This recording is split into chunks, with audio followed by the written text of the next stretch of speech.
Okay, so carrying on with binomial distribution and the probabilities associated with it, we're going to look at an additional technique for answering an additional variety of question, and this is called cumulative probabilities. And the kinds of questions it can answer are similar to those, or similar to the one that you can see here on this slide. So let's look at this one first, and then we can jump into the more general concept. So again, I'm revisiting my coins. I flip a fair coin 10 times. What do you think is the probability that it lands on heads less than 3 times? You should be at the stage where you can answer this question. So it's worth doing it one last time to see if we get the right answer. And in a moment, we're going to be seeing some shortcuts. But see if you can answer that. You can pause now, see if you get the same answer I do.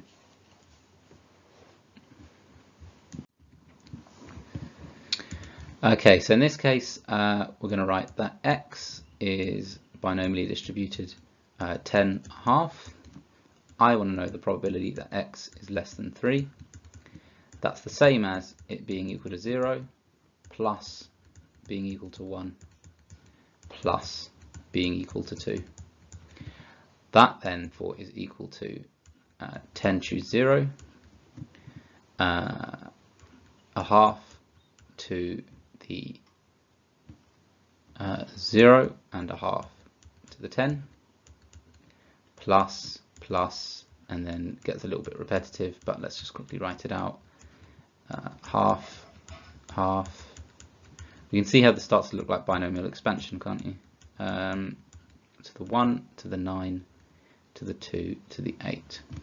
Add all that up, and what do we end up getting? Well, actually, we can shortcut this a bit. Have you noticed that every single thing in these columns here ends up being the same? It's a half to the power of 10. So we actually just get 10 choose 0 plus 10 choose 1 plus 10 choose 2 all times a half to the 10. And then the inside is quite easy. 10 choose 0 is 1. 10 choose 1 is 10. 10 choose 2 is 10 times 9 divided by 2. If you remember the formula, that's more of an advanced technique, but I advise remembering the formula. So 10 times 9 divided by 2 is 45 times a half to the power of 10.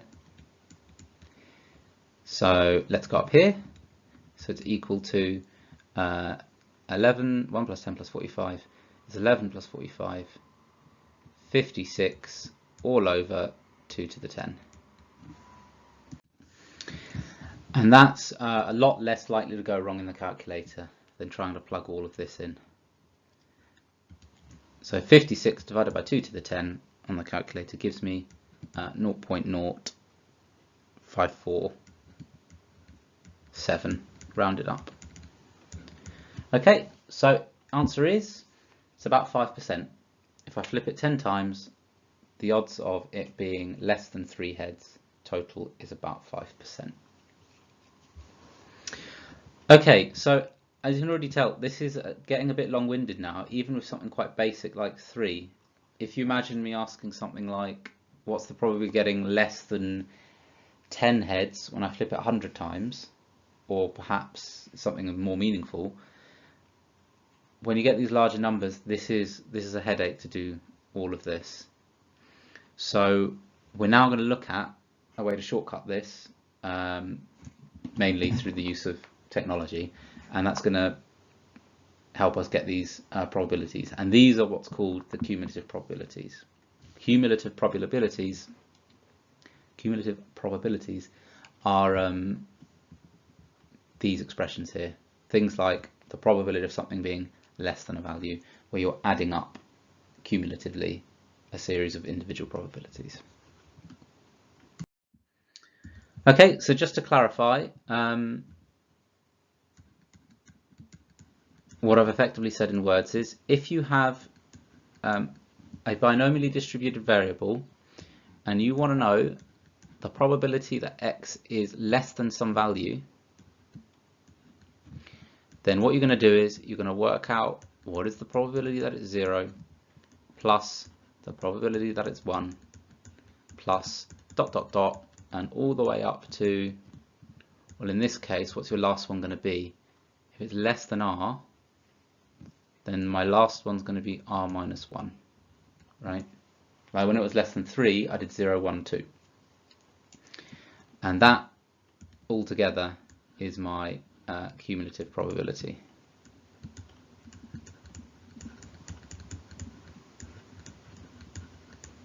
Okay, so that would be the method if we were going to do it by hand without this technology. But now let's look at how we can shortcut this. So what I'm going to do now is actually just link you to a video which explains in 3 minutes. It's very brief, it's very precise, it just tells you straight away how do we do this. How do we calculate the cumulative probability of a binomial distribution on a calculator? That shouldn't say binomial. That's just a typo. Okay, so effectively, how do I answer a question like this? Okay, the calculator is going to do it for us, and all you have to do is specify your n, number of trials, specify your little p, and then specify this one here, the little r. And with that information, the calculator just spits out the answer. Okay, so again, check the description of this video, right? Do that now before you keep watching this one, and watch that video first, 3 minutes, and it'll tell you how to do this. Okay, please go do that.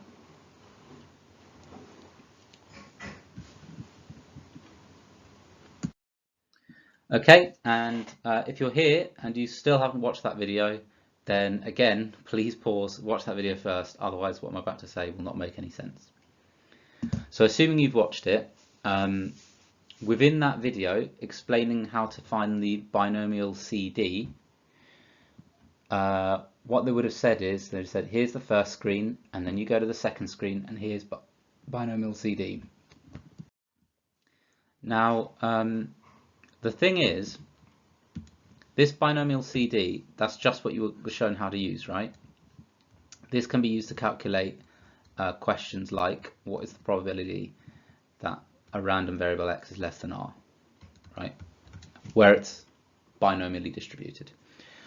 However, I don't know why, but in the textbook and also this calculator guide, they never bother to tell you, actually, you can also directly answer these questions too, right? So I'm just going to point it out to you. You can do that as well, right? In the previous session, the whole point was we were answering this question, the probability that is equal to a number, by using the formula.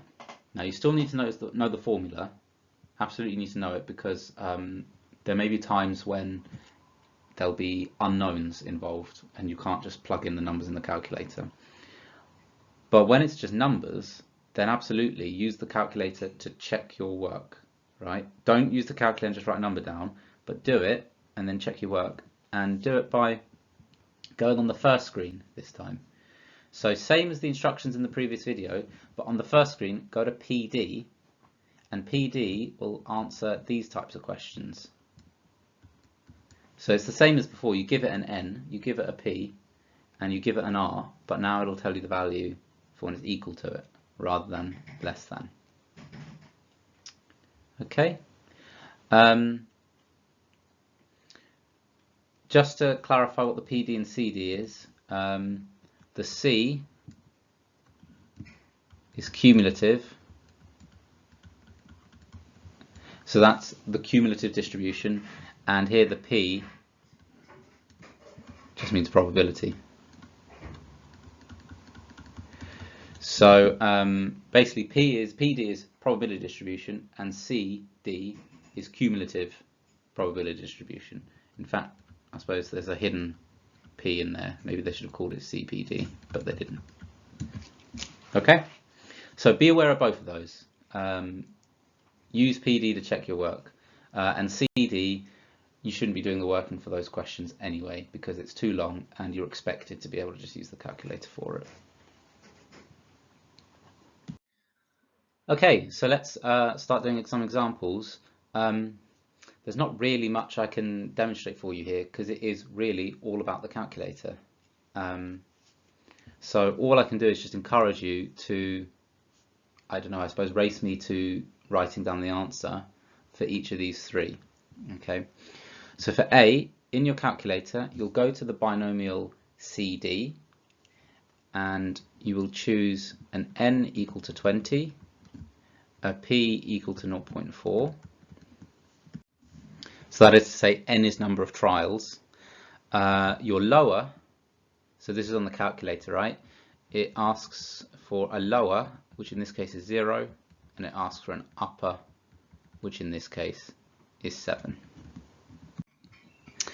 In this case, you should be getting 0.4159. Okay. Next one, again, n is 20, p is 0.4. Your lower is again 0, because 0 is the least number of times that you can fail at something. You can't fail a negative number of times. So lower is 0, and upper, in this case, is 5, because it's actually a strictly less than, so it doesn't include the 6. You put all that in the calculator, and you get 0.1256. And then finally for C, again, n is 20, p is 0.4, right, it's all the same as it was here. Lower, in this case your lower is 15, and your upper, well, what's the upper? What's the most, if you're saying I've done something, how many times? 20 times. What's the probability of me succeeding at least 15? Well, that means I could succeed 15 times, or 16 times, or 17, 18, 19, or 20. So the most is 20. So upper in this case is just 20. It's the most that you could ever expect from 20 trials is to get 20 successes. So then put that in the calculator and you get 0.0016. There is an alternative, by the way. You could, if you wanted to, rewrite this as follows: 1 minus the probability that x is less than or equal to 14. Right? So instead of taking 15 and above, you just take 14 and below and do 1 minus. Because both of those things, 15 and above, 14 and below, should add up to a whole of 1. Because, as you know in probability, if you add up the probabilities of all possible events, you just get 100% probability. So it's effectively saying the probability of an event is 1 minus the probability of the negation of that event. So you could do it that way too. Okay, so that should still give you the same answer.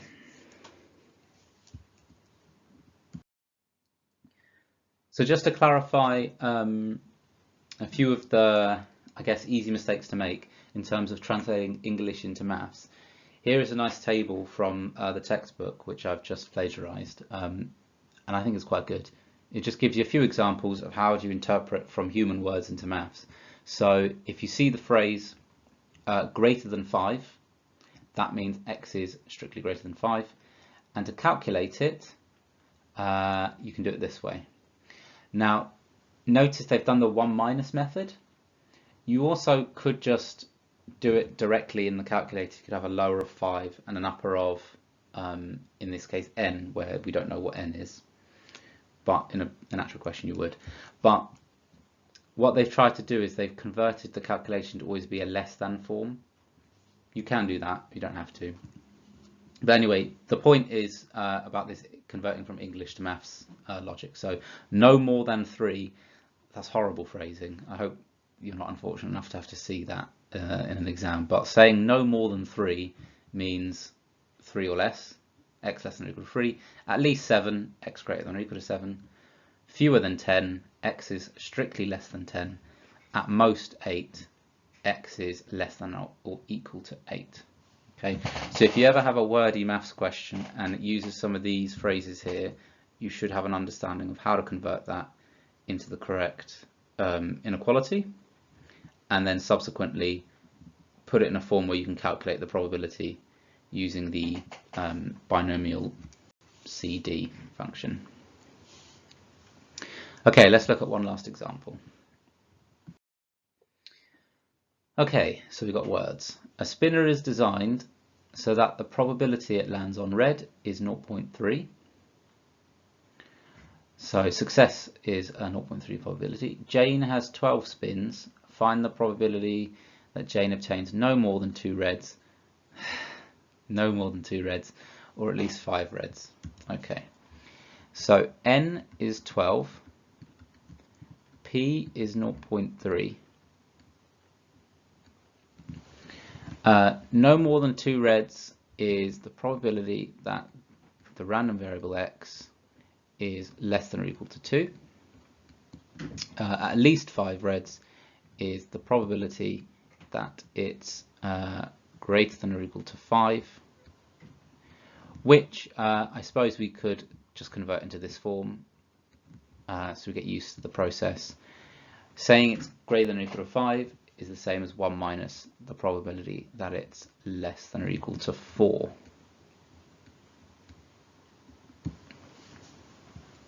Okay, so just taking the other side there.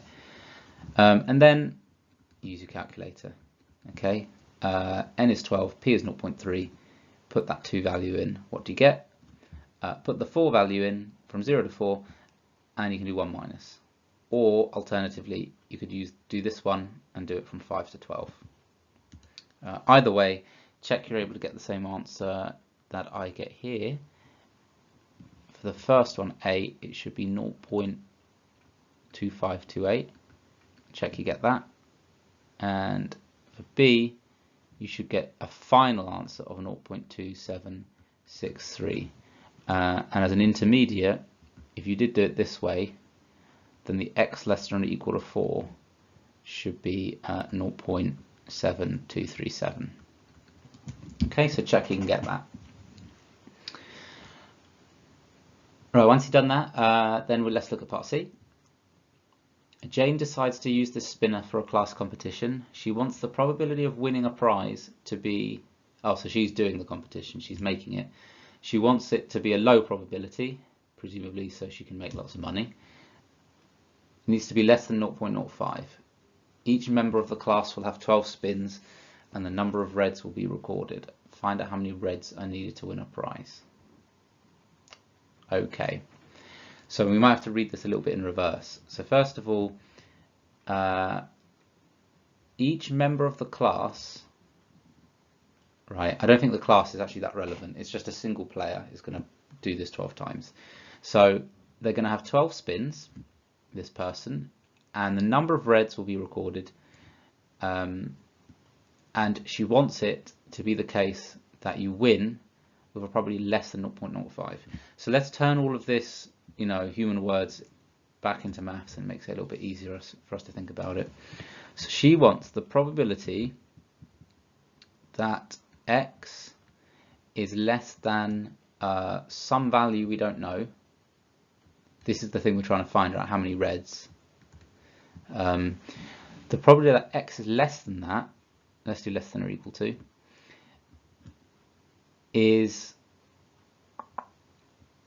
has itself got to be less than 0.05. No, hang on, not quite, almost. Got this the wrong way around, right? We're saying the probability of getting or exceeding the special number needs to be less than 0.05, right? Because you want the game to be harder, so you need more reds, and you want that to be less than 0.05. Okay, so at this stage, there are actually some clever tricks to be able to do this directly, maybe using logarithms or something like this. But at this stage, you'll probably just want to do a bit of trial and error. So basically, just try a few things out. think about, what is the probability of it being greater than or equal to 4? What's the probability of it being greater than or equal to 5? Greater than or equal to 6? And then the question is, at which point does it first become less than 0.05? Do you see what I mean? And that's what you're effectively going to do in this case. You could try and think about a cleverer way to do it. I'd be really impressed. Let me know if you do know a better way rather than trial and error, if you come up with something. But if we do it trial and error, you're going to end up with the following answer. Pause if you don't want to know yet, if you want to try.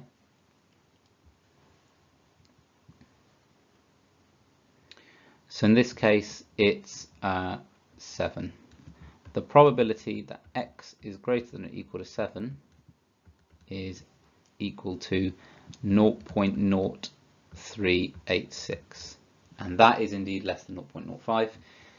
And the probability that it's greater than or equal to 6, I haven't worked it out, but it is a number that's bigger than 0.5. So 7 is the first time it happens. Okay. Cool. All right. So then one last bit of information before we look at some questions. So the last thing I just want to give to you quickly, it's a bit self-explanatory, but it's worth pointing out. You'll also sometimes have, rather than saying x equals a value, or x is less than a value or bigger than a value, you might have the question, what is the probability that it's between two values? So for example, you might be asked, what's the probability that x is greater than or equal to 3, but less than or equal to 5, right? So regardless of what x is, in fact, even if it's a binomial distribution or not, there's a fairly logical way to split this up. So you just, picture your number line. It goes from 0 up to n, and you want the range that's from 3 to 5 inclusive. Well, what you could do is take the range that is from 0 to 5, and then take away the bit that's from 0 to 3. Although we're not going to take away the 3 because that's included. So in this case, it's 2. Okay. That may sometimes be useful to split it up in that way. Again, some of these things depend on how good your calculator is. Part of the reason why in the textbook they always convert things to less than or equal to is because older calculators could only do that version. I think yours can do a lower and upper, so it should be fine. So maybe you may not need this, but maybe you do, so be aware of it. It's an easy way to split something up. If I just pick something a little bit more complicated, let's say 2 is, let's not do 2, let's say 5 less than x less than or equal to 8. Okay, so think to yourself, what numbers does that include? It includes 6, 7 and 8.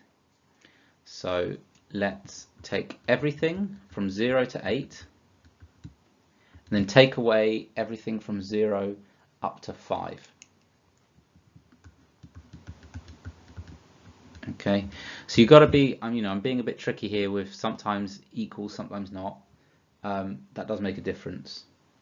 If that was an equals here, then that 5 wouldn't be a 5, it would be a 4. So just be aware of it. I'm not going to give you a general rule, but the intuition behind it is hopefully fairly obvious. Yeah. Okay, so have a go at some questions now. Let's take a look. Okay, so these are all the questions except for one more on the next slide. Most of them are here. There's one more on the next slide though. So first off, number 2 is just working out a few probabilities, cumulative probabilities. 4 is likewise, but in that case, I think trying to trick you slightly more by having some non-strict inequalities, or by having some strict inequalities. And then 6 is a wordy one where you have to interpret the maths that you want to use. Okay, but it's going to be a lot of using a calculator, so definitely have that ready. Give these 3 a go. There's one more on the next slide, but give these 3 a go. Pause the video now.